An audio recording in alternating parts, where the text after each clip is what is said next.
Married with Children first aired on Fox on April 5, 1987. It broke a long tradition of sitcom tropes of loving families and clean-cut values that continued well into the 1980s, like Family Ties, The Cosby Show, or Growing Pains. It was a show based in Chicago about an underpaid shoe salesman, Al Bundy, and his family. Al is well known to have made 4 touchdowns in one game back in high school. However, due to a family curse, he spent that night in his infamous Dodge with his girlfriend Peggy, who would become pregnant and was forced to marry her. Later he got injured in a football game, making the rest of his life miserable and full of failures, as was the result of the Bundy curse. Not having money was a common gag. Despite low wages, his wife and kids always took whatever he had left. Despite his annoyance with his family, he still loved them. Eventually, he would become the founder of No MAAM, an anti-feminist group. Peggy Bundy comes from a family of farmers and is a lazy housewife who isn't interested in cooking or cleaning at home. She used to be promiscuous in high school, and is known to steal from Al and her neighbors from time to time. She prefers new clothes, and loves eating bonbons, though it's implied that she keeps herself fit. While she has worked a job a few times, she seems disinterested in doing so. She often speaks to her mother, who is a running gag on the show, as being too overweight. Since she doesn't carry the Bundy bloodline, only her children would carry the family curse. Kelly Bundy is their firstborn promiscuous daughter, who is well known for being dim-witted. At times she hates being a Bundy, but also would protect her family if need be. As part of the Bundy curse, Kelly was considered intelligent growing up until a car accident made her dumb. Being popular and one of the mean girls in high school, she is known to have dated a lot of boys that, if anyone had mistreated her, Al would physically intervene. After high school, Kelly went into modeling, gained some acting experience, and mostly took on multiple jobs from time to time. Bud Bundy is your typical perverted teenager that would be found in raunchy comedies back in the 1980s. Despite his flaws, he's also the smartest in the family. After high school, he gets a scholarship for junior college and even a grant when he goes to university. Later, he would become a talent agent. Despite carrying the Bundy curse, Bud is less likely to have been impacted by it, though one could argue his unpopularity in high school and staying a virgin for most of his younger years was a result of it.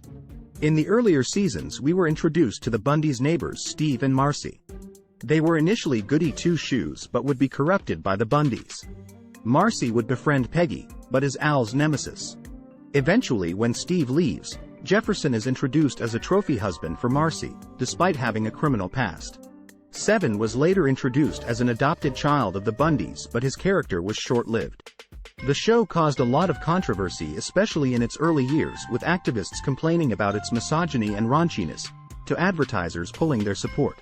One episode in Season 3, entitled, "I'll See You in Court," was so controversial it wouldn't be aired till 2002, just 5 years after the show ended.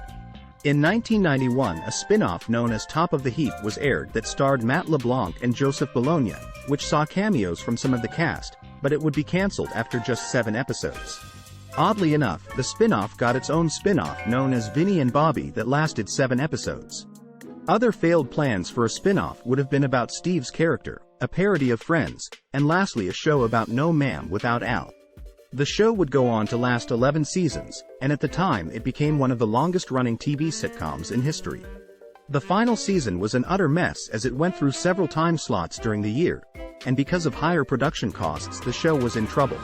A special 2-parter looked to close season 11 and ended with Kelly's wedding not happening with Lonnie, the son of the owner of Weenie Tots. However, the actual final episode of that season was aired on June 9, 1997, entitled Chicago Shoe Exchange, which saw Al with his friend Griff turn their shoe store into a barter shop. The show was then suddenly cancelled. There was no final farewell, and no proper series finale. The cast and crew all expected a 12th season and weren't aware of the cancellation till it was told to them by friends and family. Although we could be making fun of the Bundys back in the day, some of us felt that the family needed some form of peace and happiness in their lives.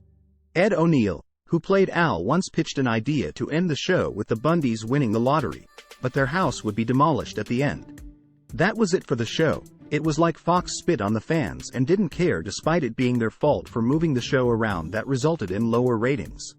While we did get a reunion special in 2003 and 2012, they were mostly about sharing memories about the show, and we still never got an ending. There were talks about a new spin-off in 2014 that would be about Bud, but nothing ever came out of it. In 2022, it was reported that an animated revival of the series with the original cast was in the works, but there are doubts that it'll happen after Christina Applegate's recent diagnosis. While winning the lottery is a nice way to end the series, if we had written the series finale, we would have had Al comes up with a ridiculous size-fits-all women's shoe and sells the idea for millions, breaking the Bundy curse once and for all. Peggy, however, takes credit for it since it was designed around her foot and demands the money for herself. Despite their dispute, they make up, realizing they're now rich. Bud would meet the girl of his dreams, and Lonnie makes it up to Kelly as they both run to Vegas to get married. We then get the spin-off years later of Bud and his family, where Bud has kids and the Bundy curse returns, taking him to misery. We ask the creators of the show, where is the ending?